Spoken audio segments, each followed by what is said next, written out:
사도 바울이 이제 유대인들에게 복음을 전하면서 많은 어려움을 당했을 겁니다. 복음에 대한 반발도 있고 그 가운데 이제 오늘 본문이 나온 거예요. 그러면 할례의 유익이 뭐냐라고 얘기하는 거예요. 그럼 율법의 나음이 뭐냐? 하나님께서 우리에게 율법을 주신 구원에 있어서 어떤 유익이 있냐? 할례는 뭐냐? 이렇게 이야기를 하는 거예요. 그러면서 만약에 하나님께서 우리를 심판하신다면 뭐가 어떤 걸 문제 삼냐면 그럼 진짜 하나님은 신실하냐? 그리고 보통 우리가 신실하심, 하나님의 신실하심, 또 다르게 표현하면 언약적 신실하심 이런 표현을 써요. 그러니까 말 그대로 하나님은 이 언약을 지키는 데 있어서 신실하다. 이게 이제 성경 전체의 하나의 주제이기도 해요. 하나님의 신실하심.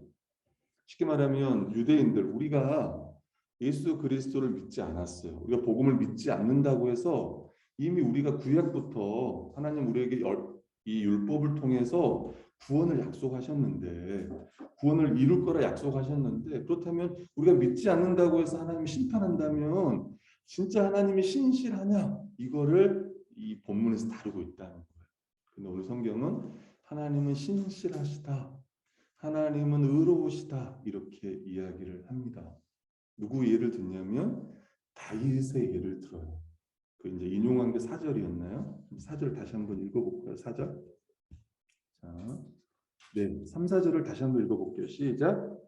어떤 자들이 믿지 아니하였으면 어찌하리요? 그 믿지 아니함이 하나님의 미쁘심을 패하겠느냐? 그럴 수 없느니라. 사람은 다 거짓되되 오직 하나님은 참되시다 할지어다. 기록된 바 주의 말씀에 의롭다함을 얻으시고 판단 받으실 때 이기려 하려 하심이라 함과 같으니라. 아멘. 이 말씀은 이제 시편 51편 4절을 인용한 건데 51편 4절은 이렇게 이야기해요.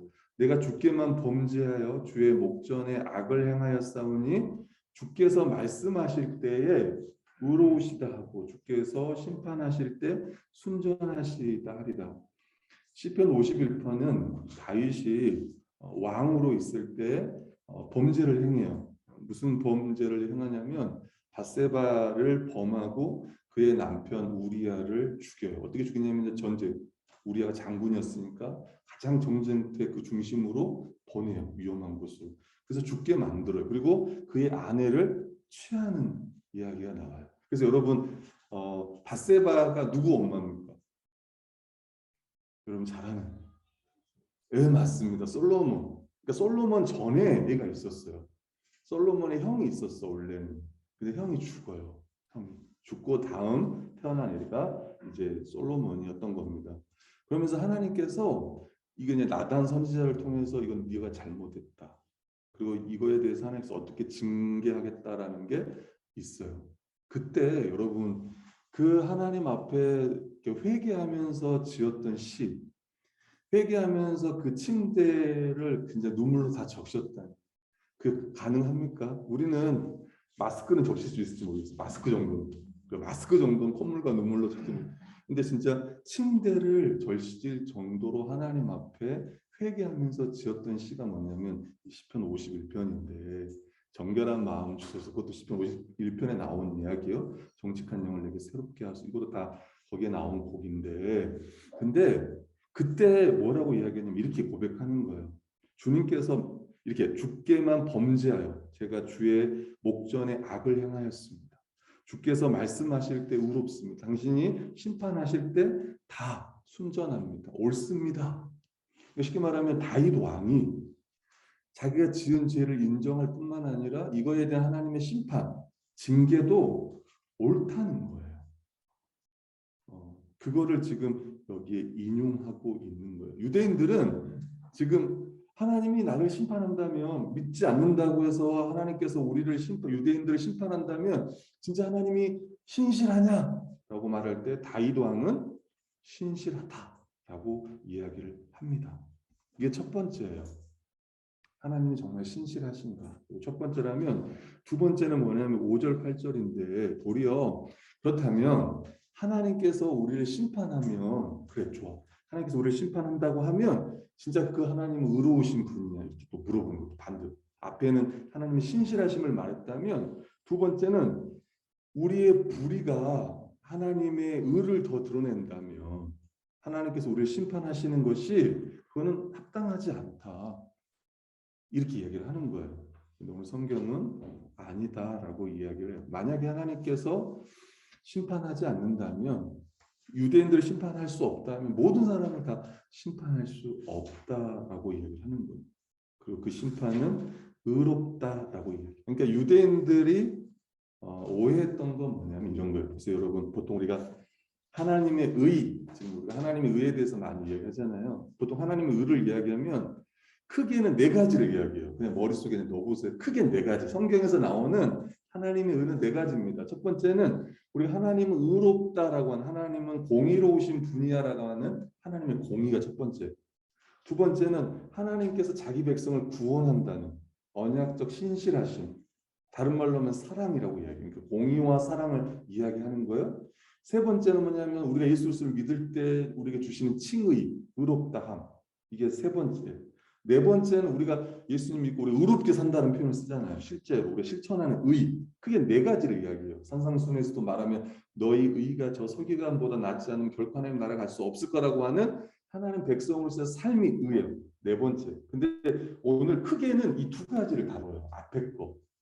하나님의 공의와 하나님의 언약적 신실하심, 사랑을 다루는데 유대인들은 뭐만 강조한 거예요? 유대인들은 두 번째만 강조했어요. 언약적 신실하심. 우리는 언약 백성이고 율법을 가지고 할례 받은 언약 백성이기 때문에 하나님 우리를 반드시 구원하실 것이다 라고 생각한 거예요. 그러니까 하나님의 의에 대해서 그들은 오해했습니다. 하나님의 언약적 신실하심만 강조했지 하나님의 의로우심, 심판의 의는 구원의 의만 강조했지 심판의 의는 그들은 그냥 생각하지 않았던 거예요. 오늘날 어찌 보면 교회도 마찬가지예요. 교회 다니는 사람들 중에도 어떤 사람은 하나님의 공의 때문에 무서워하는 사람이 있습니다. 내가 구원받지 못하면 어떡하지? 하나님 심판을 받으면 어떡하지? 뭐 심판을 받으면 어떡하지? 이런 게 하나 있고 또 하나는 하나님은 다 용서해 주실 거야. 하나님은 사랑의 하나님이세요. 그래서 어떤 교회는 사랑의 하나님만 전해요. 공의의 하나님은 없어. 뭐 예를 들면 그래서 뭐 이제 이단들 중에도 보면 구원파 같은 경우는 회개에 대한 메시지를 전하지 않습니다. 그래서 뭘 안 하겠습니까? 주기도문을 안 합니다. 주기도문. 왜요? 주기도문 이미 내가 다른 사람을 용서한 것처럼 하나님 저를 용서해 달라고 하는 기도가 없어요. 여러분 어떤 교회를 가보면 이 교회는 주기도문을 안 하지? 이런 데는 다 이단인 거죠. 그리고 사도신경도 마찬가지고 사도신경을 고백하고 이 주기도문을 기도하는 것은 참 중요합니다. 그만큼 어떤 교회는 정말 우리도 마찬가지겠죠. 만약에 여러분 하나님의 사랑만 강조하면 교회는 많은 걸 잃어버립니다. 제가 생각해보면 그중에 대표적인 것들은 뭘 잃어버릴까요? 하나님에 대한 두려움을 잃어버리겠죠. 그리고 거룩을 잃어버릴 거예요. 아마 불신자들도 아는 찬양이 있습니다. 당신은 사랑받고 태어난 사람, CCL. 아마도 어떻게 보면 그런 흐름 가운데 있는지 몰라요. 사랑이 받기 위해 태어난 사람. 여러분 우리가 뭐 결의도 예쁘고 소아로아도 예쁘지만 모든 사람은 다 어디 아래 있습니까? 예, 다 죄인이고요. 진노 아래 있어요. 사랑받기 위해 태어난 사람이 맞습니다. 그럼에도 불구하고 더 먼저 생각해야 될 거는 다 우리 하나님의 진노 아래 있다는 거예요. 여기를 벗어나는 길이 바로 복음인 겁니다. 그래서 교회에서 사랑의 하나님만을 강조한다 보면 그 십자가의 복음은 값싼 은혜가 될 것입니다. 그리고 이들은 말하는 거예요. 그래, 우리가 우리의 불의가 우리 하나님의 의로우심, 그 하나님의 심판을 우리가 더 드러나게 하였다면 도리어 우리는 더 악을 행해야 되지 않겠냐라고 그 유대인들은 막 복음에 반발하면서 막 그런 거예요. 이제 6장에 가면 그 이야기도 할 거예요. 5장 뒷부분에 보면 죄가 더한 것에 하나님 은혜가 더한다는 표현이 있습니다. 그러면 죄를 마음껏 짓자. 회개하지 말고 마음껏 짓자. 하나님은 다 용서해 주실 것이다. 근데 사실은 이런 건 아니죠. 진짜 그렇게 고백한다면 그는 불신자일 겁니다. 불신자. 어거스틴이 그런 말 했습니다. 그런 말 했을 거예요. 하나님을 사랑한다면 네 마음껏 살아라 이렇게 이야기했어요. 그러니까 무슨 말이겠어요?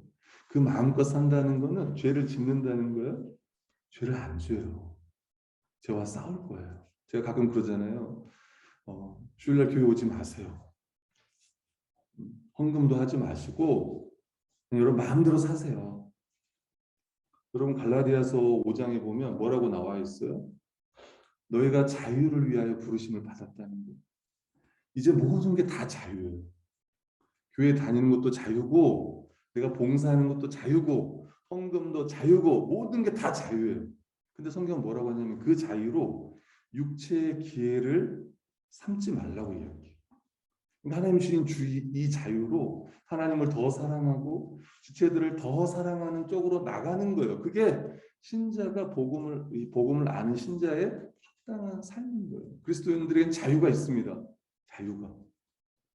그래서 제가 사실은 이제 이런 거예요. 뭐냐면 여러분도 자유함이 있었으면 좋겠어요. 자유함으로 교회도 일찍 나오시고 자유함으로 성경 연구도 잘하고 자유함으로 기도도 열심히 하고 그랬습니다. 목사님 맨날 수요 기도에 나오세요? 막 체크를 해요. 왜 5분 늦었습니까? 왜 10분 빨리 나왔습니까? 왜 주일날 딱 시간 맞춰서 오십니까? 왜 덜? 오늘 하루는 늦었지? 청소인데 늦었어. 저 늦었습니다. 올라오더라. 너무 귀하다는 생각이. 제가 여러분 항상 그래봐요. 그러면 신앙생활이 어떻겠냐면 나는 어찌 보면 지옥이라고 생각해요. 그게 눈치를 안 볼 수는 없죠. 또 제일 중요한 게 눈치와 의리라고 누가 그랬잖아요. 인간관계에 있어서 제일 중요한 눈치와 의리입니다. 눈치와 의리. 근데 신앙은 자유입니다. 자유. 그 자유로 정말 하나님을 사랑하고 지체들을 막 사랑하는 거예요. 왜 자유를 이야기하는지 모르겠지만 여러분 그 자유를 마음껏 누렸으면 좋겠습니다. 사랑하는 성도님들이 그걸 마음껏 누리고 마음껏 섬기고 근데 그게 그걸 남용하지 않았으면 합니다. 오해하지 않았으면 하고 이 사람들은 그래 그럼 선을 이루기 위해 우리가 악을 행하자라고 복음에 대해서 막 반발했던 거예요. 그래서 결론적으로 뭐라고 하냐면 이런 주장하는 자들은 정죄받아 마땅하다라고 얘기해요. 결국 다시 정리해 보면 유대인들은 엄청난 특권이 있었습니다. 그들은 하나님의 백성이었고 언약 백성이었고 율법을 가진 자고 하나님의 뜻을 알았던 자예요. 그랬던 그들이 결국은 이 특권을 가지고 있으면 우리가 하나님의 심판에 있어서 면제받을 거라고 생각을 하는 거예요. 오늘 교회 안에도 그렇게 생각하는 사람들이 많을 거예요. 나는 세례를 받았고 나는 교회도 열심히 다니고 봉사도 하고 직분도 있고 그럼에도 불구하고 이것들이 내가 하나님 심판에서 면제받게 되는 건 아니에요. 면제의 도구는 아닌 거예요. 유대인들처럼 제가 적용해서 한 번 더 이 부분을 이야기해 보겠습니다. 그리고 이제 결국 유대인들과 이방인은 하나님 앞에 다 죄인이다라고 이야기해요. 그게 3장 9절부터 20절이에요. 모든 사람은 다 죄인이며 죄 아래 있다라고 이야기를 합니다. 여러분 죄 아래 있다는 말은 뭐 아래 있다는 말은 지배, 권세의 의미인 거예요. 존 파이퍼 목사님 이런 이야기를 합니다. 우리가 가끔씩 죄를 짓는다는 말이 아니라 죄의 노예가 되었다는 말, 죄 아래 있다는 말, 죄의 포로가 되어서 살아간다는 이야기. 단순히 죄를 짓는 것이 아니라 악한 죄성을 지녔다는 이야기입니다. 에베소서에는 뭐라고 이야기해요? 본질상 진노의 자녀라고 이야기합니다. 불순종의 아들들이라고 말합니다. 그리고 뭐라고 얘기하냐면 우리의 상태를 죄로 말미암아 죽었다라고 얘기해요. 죽었다는 말은 하나님과 단절된 상태를 말하는 거예요. 그래서 자기만을 위해 살아가는 삶을 이야기합니다. 그 다음에 보시면 의인은 없나니 하나도 없다. 오늘 설교 제목입니다. 의인은 없어. 하나도 없어. 이게 성경의 증언이 구약 성경이 말하는 바예요. 성경의 결론이에요. 모든 사람은 죄인이다. 여러분 구약에서 보면 구약에는 왕도 있고 제사장도 있고 선지자도 있고 다 있었어요. 근데 결국 구약의 역사는 실패의 역사입니다. 왜요? 뭐가 문제예요? 죄가 문제예요. 인간의 부패한 마음이 문제인 거예요. 여러분, 사람은 죄를 지어서 죄인이 아닙니다. 죄인이기 때문에 죄를 져요. 여러분, 왜 꽃게가 옆으로 가는지 아세요? 혹시 아는 사람 있어요? 꽃게가 왜 옆으로 가는지. 꽃게니까. 여러분, 개가 왜 짖는 줄 아세요? 개가. 개니까. 여러분, 왜 우리가 죄를 짓는지 아세요? 죄인이기 때문에 죄를 짓는 거예요. 다시 이야기하면 제 권세 아래 있었던 거예요. 그 다음 말씀 보면 이렇게 이야기해요. 하나님을 찾는 자도 없다. 깨닫는 자도 없고 하나님을 찾는 자도 없고, 그 뒤에 보면 18절은 하나님을 두려워하는 자도 없다 이렇게 이야기를 합니다. 하나님에 대해 아는 자도 없고 하나님을 찾는 자도 없다. 죄인의 모습을 이야기하는데 시편 14편 1절 3절에는 이런 말씀이 있습니다. 어리석은 자는 그의 마음에 이르기를 하나님이 없다 하는도다. 어떤 분이 그랬다고 하잖아요. 야, 성경에 보면 하나님은 없다고 했어. 무신론자 중에 성경에도 그런 말이 있다며 하나님은 없다고. 진짜 시편에 보면 하나님 없다고 나오잖아요. 근데 그 앞에 보면 어리석은 자는 그의 마음에 하나님이 없다는 거다. 우리가 지금 심판에 대해서 하잖아요. 그러니까 어리석은 자는 뭐가 없다고 이야기하는 거예요? 하나님 심판이 없다고. 하나님 심판이 없을 거다. 2000년까지 지금까지 6000년이라고 말 기독교에서 말하는 6000년의 역사 가운데 그대로 있지 않느냐. 오늘도 해가 뜨고 해가 지지 않느냐. 그대로 있지 않느냐. 하나님의 심판은 없다. 근데 베드로 전서나 호서 보면 뭐예요? 하나님의 오래 참으심이라고. 1000년이 죽게는 1000년이 하루 같고 하루가 1000년 같다는 표현을 쓰잖아요. 모든 사람이 다 회개하기를 원한다고 하나님 말씀한다고 성경은 이야기하고 있잖아요. 여러분, 왜 사람들은 진화론을 좋아하는 줄 아세요? 그 핵심은 뭐냐면 하나님의 심판은 없다는 걸 이야기하고 싶은 거예요. 여러분, 창조자가 있다면 반드시 이 창조자는 이 잘못에 대해서 분명히 심판을 할 거예요. 판단을 할 거예요. 그 정도의 지식은 우리에게 있어요. 자식이 잘못하는데 어느 부모가 가만히 있습니까? 자식이 가만히 안 있잖아요. 여러분, 프랑스인가요? 프랑스 얘가 잘못하면 어떻게 해요? 바로 그 자리에서 뺨을 쳐버려요. 뺨을. 프랑스 맞죠? 근데 그 문화야 그게. 그러니까 바로 그냥. 우리도 어렸을 때 선생님 그렇게 막 매 때렸잖아요. 어떤 학생들은 정말 매 맞기 싫어서 막 3층에서 뛰어내리고. 우리 영어 선생님 그랬다고 들었거든요. 어떤 선생님은 교사증 딱 내려놓고 신고해라 때리고. 그때 핸드폰이 없었으니까 찍을 수도 없었어. 막 받고 머리 받고 얼차례하고 우리 때 많이 그랬어요. 여러분들 좋은 시대에 태어나서 효창 형제와 저는 아마 그런 그 아래에 있었습니다. 선생님 아래에서 뭔가 고초를 당했어요. 효창 형제 모범생이었기 때문에 그러지 않았어요. 우리는 사실 모범생이었기 때문에 그 선생님께 사랑을 받고 사랑받게 태어난 사람, 선생님께 사랑받게 태어난 사람이었던 겁니다. 여러분 정말 오늘 말씀처럼 이 어리석은 사람들은 그걸 다 없애버려요. 하나님 없다 뿐만 아니라 하나님 심판 없다. 그러니까 진화론을 좋아하는 사람들은 왜 진화론을 좋아할까? 결국 심판자를 다 없애는 거야. 그러니까 내 인생은 그냥 내 마음대로 사는 거야. 욜로족이라는 표현도 있어요. 욜로족이라는 표현도 있잖아요. 근데 그게 아니다. 그래서 진짜 멋진 삶을 살 수 있는 사람은 가장 인간다운 삶, 하나님의 형상으로서 가장 아름다운 삶을 살 수 있는 자들은 누구냐면 신자라고 볼 수 있습니다. 하나님의 창조를 믿고 그 선하심을 믿고 하나님의 심판을 믿고 그래서 정말 잘 살아가 이 땅 가운데 잘 살아가. 더 읽어드릴게요. 어리석은 자는 그의 마음에 이르기를 하나님이 없다는도다. 그들은 부패하고 그 마음이 부패하고 그 행실이 가증하니 선을 행하는 자가 하나도 없다. 이 시편의 말씀을 지금 로마서에서 가지고 와서 계속 이야기하는 거예요.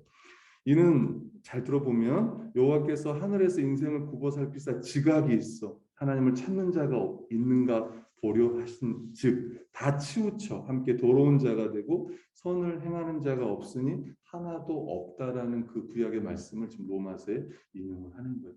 의인은 단 한 사람도 없다. 하나님을 찾는 사람도 없다. 선을 행하는 사람도 없다.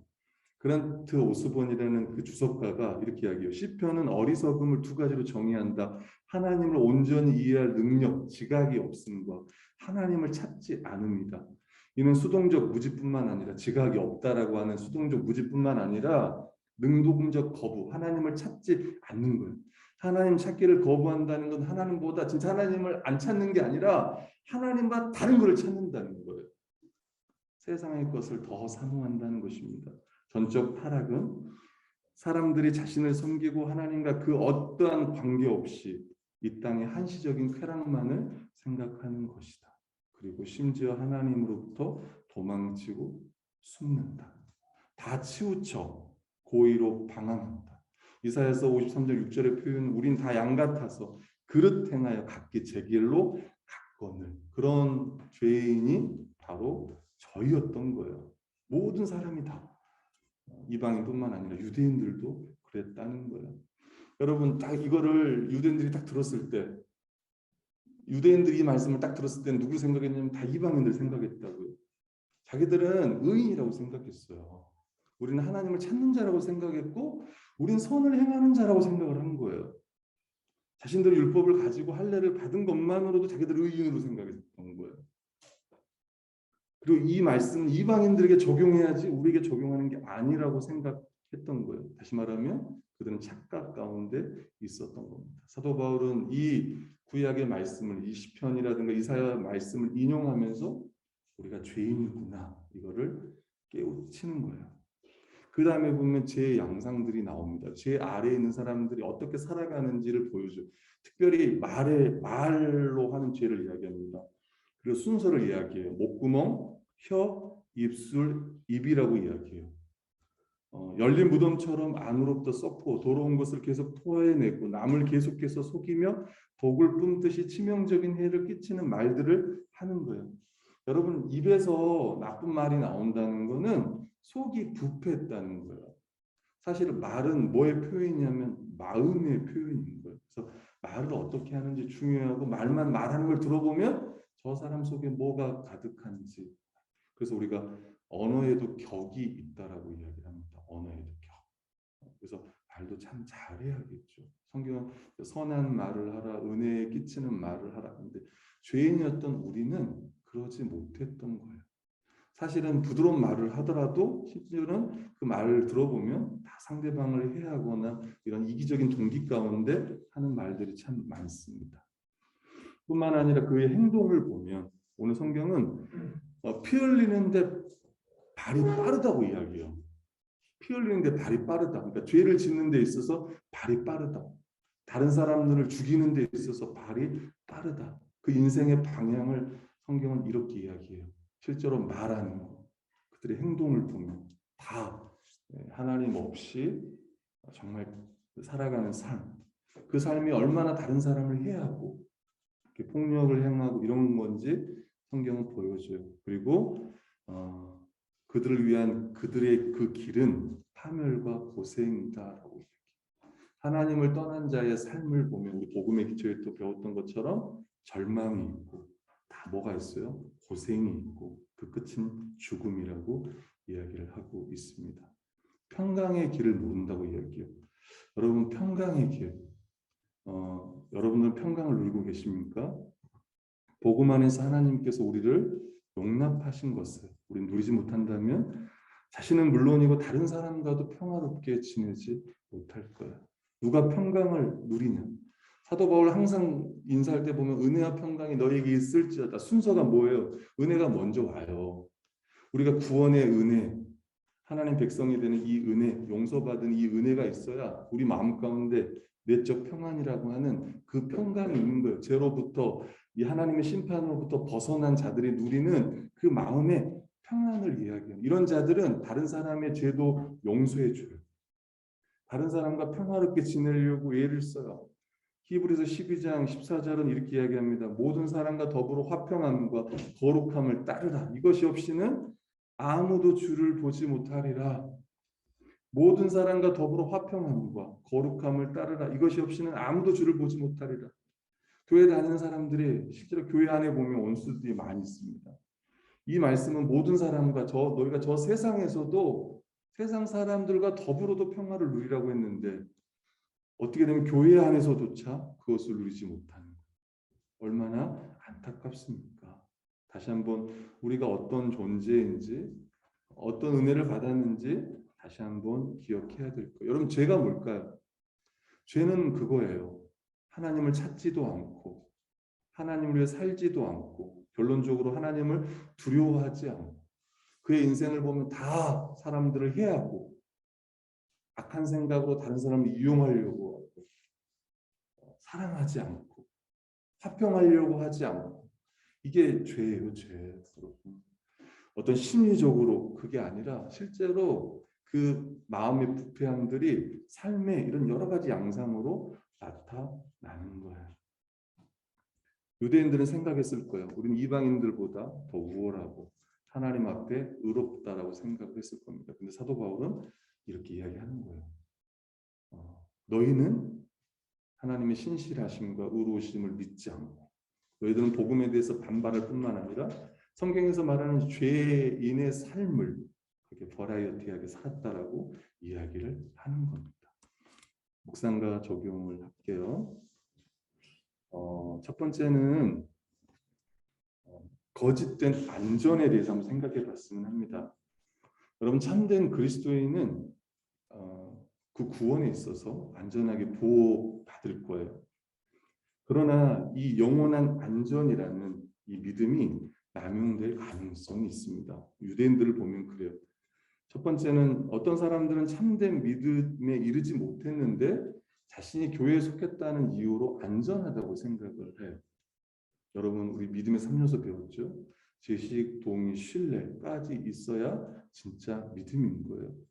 세를 받았고 교회 다니고 있다고 해서 자신의 이 구원에 있어서 안전하다라고 생각하면 안 됩니다.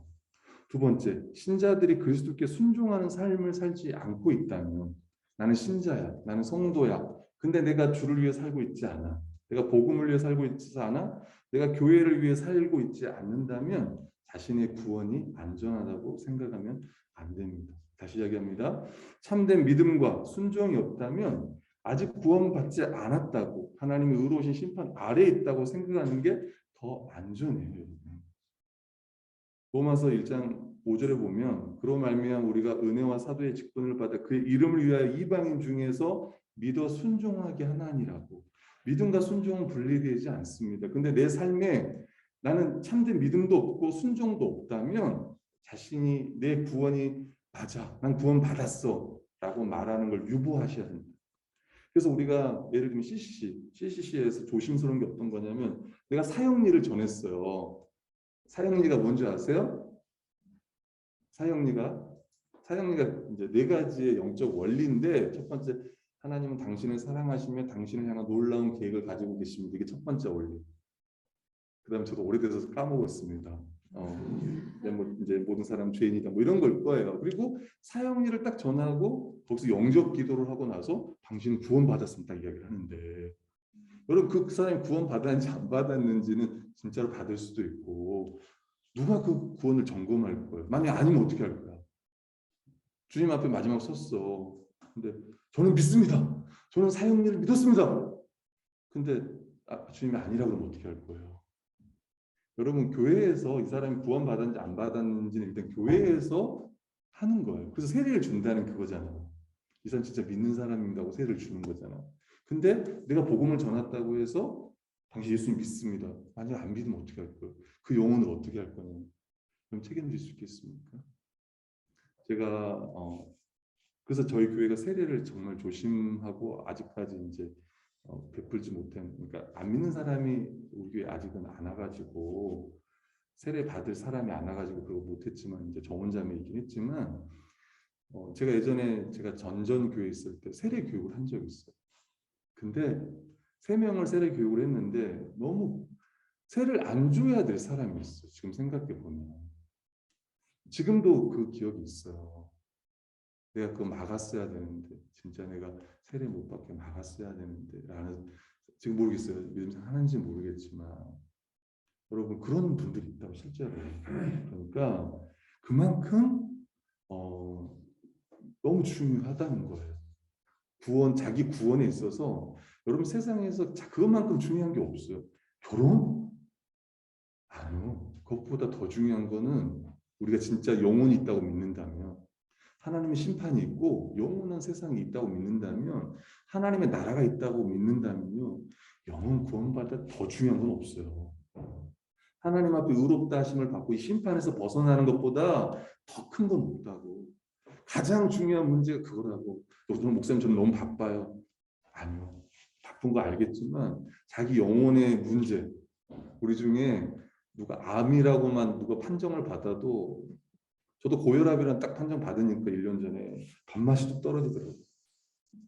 그리고 진짜 막 운동을 하더라고요. 밥을 안 먹고 싶고 막 교회 와가지고 밖에 가서 하천 걷고 막 그러더라고요. 저도. 여러분 그만큼 자기의 그 상태를 안다는 거, 죄인임을 안다는 거, 그리고 알았다면 그게 너무 큰 의미인 거예요. 여러분 프란시스 셰퍼라는 분, 제가 이제 로마 설교를 준비하면서 책 한 요 정도를 준비했는데, 그러니까 제가 설교 한 편을 하려고 책을 한 10권 정도 가까이 볼 거예요. 10권까지는 아니고 10권 가까이 책을 봐요. 그 중에 한 분이 프란시스 셰퍼라는 분입니다. 근데 그분이 뭐라고 얘기했냐면 이렇게 이야기했어요. 유대인들은 구약 성경을 가지고 있었지만 하나님 앞에 죄인이었다. 그들은 모든 특권을 가지고 있으면서도 믿지 않았기 때문에 하나님의 진노를 더욱 받게 되었다. 우리는 그들보다 더 많은 특권을 누리고 있다. 이분은 아마 미국, 영국을 이제 상대로 이렇게 책을 썼을 거예요. 기독교 국가이기 때문에 우리는 더 많은 특권을 누리고 있다. 여러분 금요 GBS에서 이총영제가 첫 번째 메시지를, 그러니까 이 부분, 오늘 연구한 이 부분에 대해서 뭐라고 얘기했냐면, 성도는 하나님의 심판을 받는다, 이렇게 딱 메시지를 썼어요. 사실 성도는 심판을 받지 않아요. 성도는 하나님의 심판을 받지 않습니다. 왜냐하면 예수 그리스도가 이 심판을 다 받으셨기 때문이에요. 근데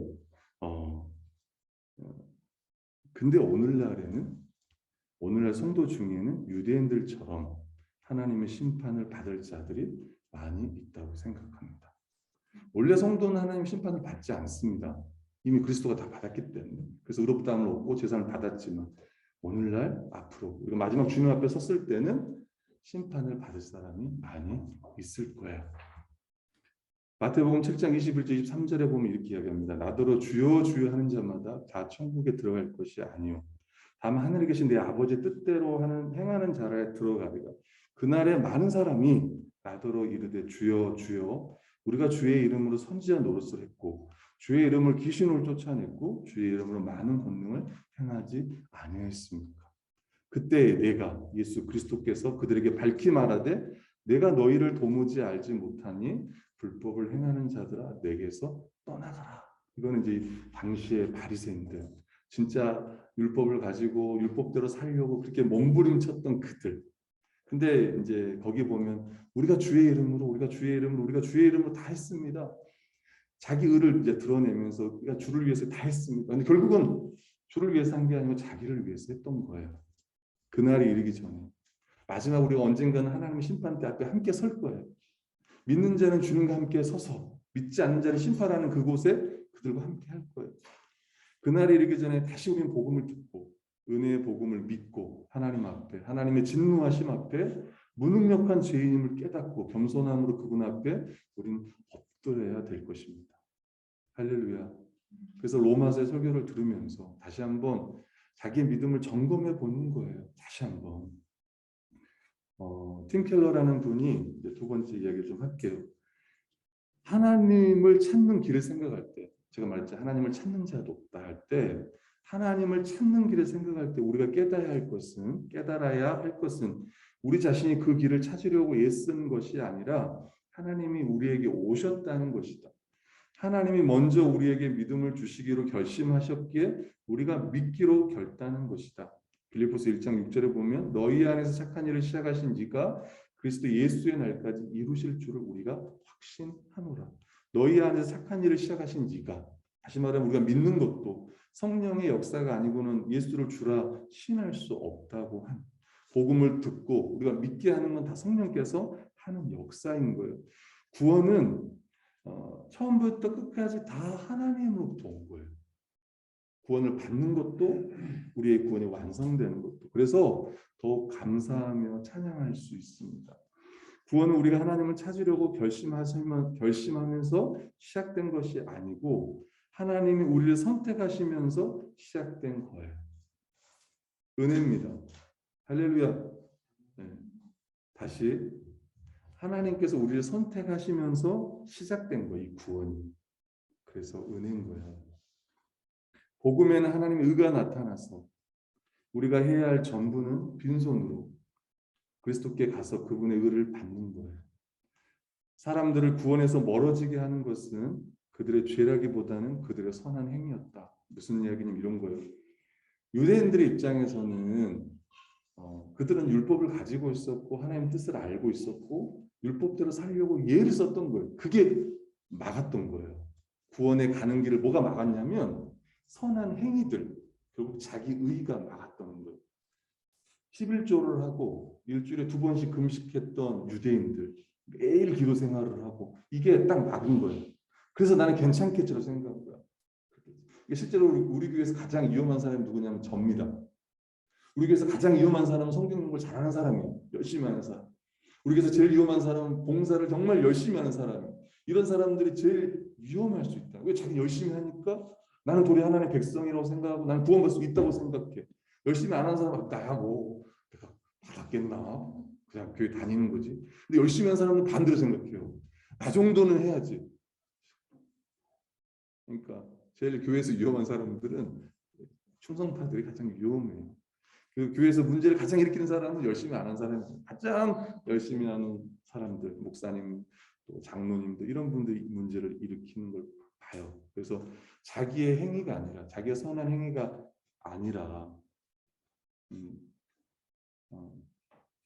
우리가 스스로 선하다고 생각하면서 자신의 의로서 자기가 한 선행을 하나님께 드린다면 우리는 하나님이 은혜로 주시는 의를 받을 수 없을 거예요. 우리는 우리의 선함을 포기하고 그리고 우리의 자기 의도 포기하고 우리가 보통 자기를 부정한다. 자기를 부정하고 십자가 길을 간다고 할 때는 자기 의의 부정이 난 하나님 앞에 죄인이고 내가 한 일을 통해서 하나님 앞에 구원 얻는 게 아니야. 오직 구원은 하나님의 은혜, 그 십자가의 그 은혜만으로 우리가 하나님 앞에 구원을 받는. 우리는 말없이 빈손으로 가서 주님이 주시는 그 하나님의 의를 받아야 합니다. 그리고 정말 믿는 자는 이미 이 의를 받은 거예요.